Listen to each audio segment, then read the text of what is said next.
Engineering कर ली, वो भी टॉप कॉलेज से, और वो भी रैंक भी अच्छी आ गई, टॉप भी कर लिया, कॉलेज भी टॉप का, मार्क्स भी टॉप के, ये लो मेरी डिग्री, ये रही मेरी डिग्री। अब किसी बड़ी कंपनी में जाऊंगा और सीधा 50 लाख का पैकेज ले लूंगा। कौन सी सपने में जी रहे हो? ऐसी कौन सी कंपनी है जो कॉलेज से पास आउट होते ही आपको 50 लाख का पैकेज दे रही है? रोज सोशल मीडिया पे देखते होंगे आपकी, आज गूगल ने 60 का एलपीओ निकाला है, माइक्रोसॉफ्ट ने 50 का, 55 का, कोई 22 साल का लड़का करोड़ों के एलपीओ में चल रहा है। ठीक है, ये सब आसानी से नहीं मिलता है। एक चीज़ याद रखना, सिर्फ डिग्री आपको एक 50 एलपीए तक नहीं ले जाएगी। हमेशा याद रखना, स्मार्ट वर्क, स्किल और कंसिस्टेंसी, ये 3 चीज़ें अगर कर ली तो 50 एलपीए पाना कोई मुश्किल बात नहीं है। ठीक है, रियलिटी आज मैं बताऊंगा कि लोग कैसे 50 एलपीए तक पहुंच जाते हैं। 50 एलपीए पॉसिबल है लेकिन ईजी नहीं है। ठीक है, याद रखना, एक टॉप कॉलेज से निकल गए, अगर ये सपने लेकर चल रहे हो कि किसी कॉलेज में हमने 10 लाख फीस दी है, 5 लाख फीस दी है और ये कॉलेज हमें सीधा करोड़ों में रिटर्न देगा, ऐसा बिल्कुल नहीं है। स्किल आनी चाहिए, प्रॉब्लम सॉल्विंग चीज़ें आनी चाहिए, कोडिंग आनी चाहिए, कितनी जल्दी आप प्रॉब्लम को सॉल्व करते हो ये आना चाहिए। तो आज इस वीडियो में मैं आपको बताऊंगा ऐसे 3 तरीके कि कैसे आप इंजीनियरिंग करने के बाद, या आप कॉलेज में भी हो या आपकी कंप्लीट हो चुकी है, कैसे आप 50 एलपीए तक जा सकते हो। ठीक है, रास्ता थोड़ा लंबा है मगर मुश्किल नहीं है। ठीक है, पहला तरीका बताता हूं आपको, टॉप प्रोडक्ट बेस्ड कंपनी को चेक करो और उनको क्रैक करो। जितनी भी टॉप की कंपनियां हैं, जैसे कि कौन कौन सी टॉप की कंपनियां हैं, गूगल, माइक्रोसॉफ्ट, अमेजॉन, उबर, बहुत सारी टॉप की कंपनीज हैं यहाँ पे। ठीक है, इंटरनेशनल कंपनीज भी है, नेशनल भी है। सब कंपनीज को अपने रेज्यूमे भेजो, अपने प्रोजेक्ट्स भेजो, अपने कोडिंग भेजो और अपनी प्रॉब्लम सॉल्विंग स्किल भेजो। उन्हें बताओ कि आप उनके लिए क्या कर सकते हो। और उसमें हमेशा याद रखना, बहुत सारी स्किल्स हैं हमारी इंजीनियरिंग में, जैसे कि DSA, data structure and algorithm, DBMS, operating system, computer networking, रोज 2 से 3 कोडिंग, रोज कुछ प्रॉब्लम सॉल्विंग चीज़ें, रोज अगर पढ़ोगे, लग के चीज़ें करोगे, यहाँ तक कि आपके कॉलेज के फ्रीलांस प्रोजेक्ट, किसी के लिए फ्री में भी काम किया हो वो भी डाल दो। बड़ी कंपनीज को रीच आउट करो, उनके एचआर को ढूंढो, उनको मेल करो। एक बार मेल किया नहीं आया, अगर लगता है पोर्टफोलियो स्ट्रॉन्ग है, अगले हफ्ते दोबारा करो, दोबारा रीच आउट करते जाओ, चांस ज़रूर बनेगा। ठीक है, पहला तरीका तो हो गया हमारा ये। दूसरा तरीका, ये जो एक ऐसा तरीका है दूसरा मैं बताने वाला हूँ, ये आपको हर जगह काम आएगा। इंजीनियरिंग में ही नहीं, कोई और कोर्स ले लो, चलो कोर्स भी छोड़ो, कोई आप नॉर्मल स्पोर्ट्स ले लो, उसमें भी ये तरीका काम आएगा, जो कि आपकी हाई पेइंग स्किल्स को सीख लो। आज के टाइम में बहुत सारी हाई पेइंग स्किल्स है।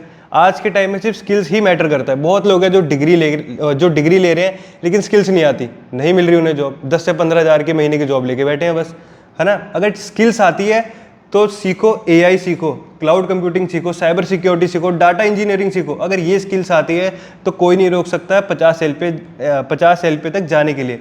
अगर तुम इनमें से किसी भी एक डोमेन में अपने आप को पक्का कर लेते हो तो आपको 50 या करोड़ों में एलपीए मिलेगा, करोड़ों में मिल सकता है आपको। और थोड़ा थोड़ा सब कुछ मत सीखो, एक चीज़ पकड़ो और उसमें मास्टर हो जाओ और एक ऐसा स्ट्रॉन्ग पोर्टफोलियो बनाओ कि किसी को अगर दिखा दिया तो एक बार में सिलेक्ट। जितने भी आपके सर्टिफिकेट्स हैं कोडिंग से रिलेटेड, कॉलेज में मिले होंगे या कहीं पे आपने इंटर्नशिप करी हो, उसको सबको स्ट्रॉन्ग करो और ज़्यादा स्ट्रॉन्ग करो। एक कंपनी में काम किया थोड़ा महीना, फिर एक उससे ज़्यादा स्ट्रॉन्ग कंपनी में काम किया, खुद को एक्सप्लोर करो, चीज़ों को एक्सप्लोर करो।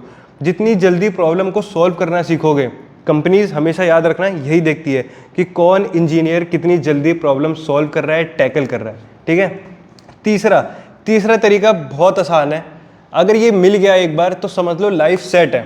सबसे बढ़िया तरीका है, रिमोट या इंटरनेशनल कंपनीज को टारगेट करो। अब इंटरनेशनल कंपनीज को टारगेट करने के लिए मैं इसलिए कह रहा हूँ क्योंकि अब इंटरनेशनल कंपनीज है तो पैसे किस में आएंगे, डॉलर्स में आएंगे। और उनके लिए तो शायद मुझे लगता है एक फ्रीलांस को $10 या $15 देखना is not a big deal, हमेशा याद रखना। ठीक है, हमारे यहाँ पे अगर कोई 50 एलपीए मिल जाता है किसी को, अगर वही 50 एलपीए आपको डॉलर्स में मिलता है तो सोचो क्या रकम आएगी भाई, क्या पैसा आएगा भाई, सारा इंजीनियरिंग का पैसा कवर हो जाएगा। आज के टाइम पे बहुत सारी यूएस कंपनीज हैं, बहुत सारी यूरोपियन कंपनीज है, मेनली जर्मन कंपनीज इंडिया में स्टैब्लिश हो रखी है और इंडियन कंपनीज भी है जो जर्मन में स्टैब्लिश हो रखी है।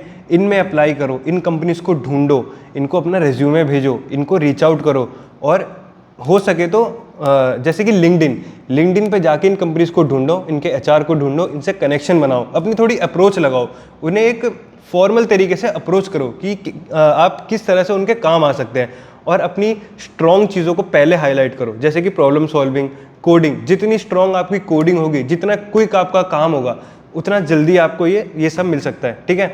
सबसे ज़्यादा ज़रूरी है एक स्ट्रॉन्ग डेवलपमेंट स्किल होनी चाहिए, एक स्ट्रॉन्ग पोर्टफोलियो होना चाहिए और कम्युनिकेशन स्किल्स तो बहुत ज़रूरी होनी चाहिए। और आइडियली 2 से 5 साल का एक अच्छा स्ट्रॉन्ग कंटिन्यू और कंसिस्टेंस एक्सपीरियंस होना चाहिए। ऐसा नहीं कि आज 2 महीने काम किया, आज 2 महीने कोडिंग की, उसके बाद सीधा 6 महीने बाद दिख रहा है, ये कंसिस्टेंसी नहीं है। ऐसे इंटरनेशनल कंपनीज़ क्या, कोई गली के बाहर वाली कंपनीज भी आपको नहीं लगी, ठीक है। इतना पैसा लगा रहे हो इंजीनियरिंग पे तो उसको कंसिस्टेंट भी रखो। तो इस वीडियो में मैंने आपको बता दिए ऐसे 3 तरीके, ठीक है। इन तीनों को याद रखना। मैं तो कहता हूँ इन तीनों को अपनाना, जो उनसा चल गया तो सेट हो जाओगे। और एक चीज़ हमेशा याद रखना, 50 LPA के पीछे मत भागना, 50 LPA डिजर्व करने वाली स्किल्स के पीछे भागना। अगर स्किल आ गई ना जो 50 LPA डिजर्व करती है, तो 50 क्या करोड़ क्या आराम से आपको मिलेगा, ठीक है। मौज करोगे आप, चाहे आप किसी टॉप कॉलेज से हो, चाहे आप NIT से हो या फिर IIT से हो। अगर स्किल्स नहीं है, कोडिंग नहीं है, स्ट्रॉन्ग पोर्टफोलियो नहीं है, रेज्यूमे नहीं है, इंटर्नशिप नहीं है, एक्सपीरियंस नहीं है, तो कोई फ़ायदा नहीं है किसी टॉप कॉलेज से पढ़ने का, ठीक है। और अगर आप किसी एक नॉर्मल मिनिमम कॉलेज में भी हो, लेकिन आपके पास कोडिंग है, स्किल्स है, प्रॉब्लम सॉल्विंग आती है, कम्युनिकेशन है, लोगों को रीच आउट करना आता है, तरीका पता है, काम लेना आता है, अगर ये सीख लिया ना, तो चाहे किसी मिनिमम कॉलेज में जाके सिर्फ 1 लाख में भी इंजीनियरिंग करी हो ना, तो LPA क्या, फिर तो करोड़ों में खेलोगे आप। तो ये तीनों तरीके आप याद रखना, और ये सब एक हाई पेड तरीके हैं, ठीक है। स्किल्स वाला हो गया, चाहे इंटरनेशनल कंपनीज को हो गया, चाहे यहाँ की MNCs को अप्रोच करना हो गया। तो ये 3 तरीके थे जो मैंने आपको बताए हैं। अगर आपको ऐसे ही और तरीके जानने हो, इंजीनियरिंग के बारे में चीज़ों को एक्सप्लोर करना हो, तो कमेंट करके ज़रूर बताना, और हमारी वीडियो को लाइक शेयर कमेंट करना, और अपने उस दोस्त को ज़रूर भेजना जो ये सोचता है कि बस इंजीनियरिंग कर लिए एक महंगे कॉलेज से 10 से 15 लाख रुपए लगा लिए और सीधा पैकेज मिल जाएगा 50 LPA और ले भाई, ठीक है। ऐसा बिल्कुल नहीं है।